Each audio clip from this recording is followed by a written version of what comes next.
ফটিকরায় আদালত স্থাপনের সিদ্ধান্তের প্রতিবাদে বৃহস্পতিবার গর্জে উঠল ঊনকোটি জেলার কুমারঘাট এলাকার একাংশ জনতা। এদিন তারা প্রথমে মহকুমা শাসক অফিসে তালা ঝুলিয়ে প্রতিবাদ করার পর আসাম আগরতলা জাতীয় সড়ক অবরোধ করে বিক্ষোভ দেখায়। ফটিকরায় আদালত স্থাপনকে কেন্দ্র করে বৃহস্পতিবার কুমারঘাট মহকুমা শাসকের মূল ফটকে তালা ঝুলিয়ে প্রতিবাদে সামিল হল প্রগতিশীল মঞ্চ নামে গর্জে ওঠা একটি সংগঠন। সম্প্রতি ঊনকোটি জেলার কুমারঘাট মহকুমার ফটিকরায় নতুন করে আদালত স্থাপনের জন্য জায়গা নির্ধারণ করে আইন দপ্তর।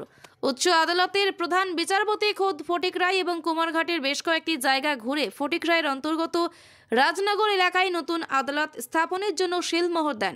ফটিকরায়ের উন্নয়নের পালকে নয়া সংযোজন হবার খবরেই হতাশ হয়ে পড়েন কুমারঘাটের একাংশ জনতা।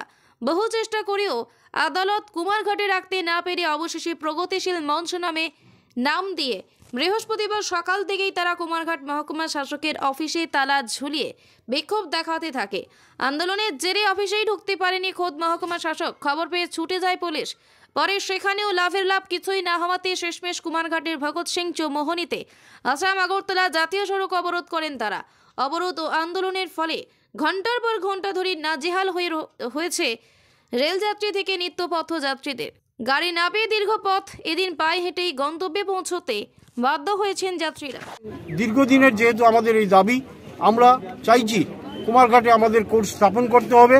গতকাল আমরা জেলা শাসককেও জানিয়েছি, আমাদের বক্তব্য আমরা বলেছি, উনি ওনার বক্তব্য বলেছেন। আজকে আমরা যথারীতি কুমারঘাট মহকুমা ম্যাজিস্ট্রেটকে আমরা এই ব্যাপারে অবগত করেছি এবং এই কারণেই আমরা একটা সুনিশ্চিত পদক্ষেপ আমরা যতক্ষণ পর্যন্ত না পাবো তত সময় পর্যন্ত আমরা গেটের দরজা খুলতে দেব না।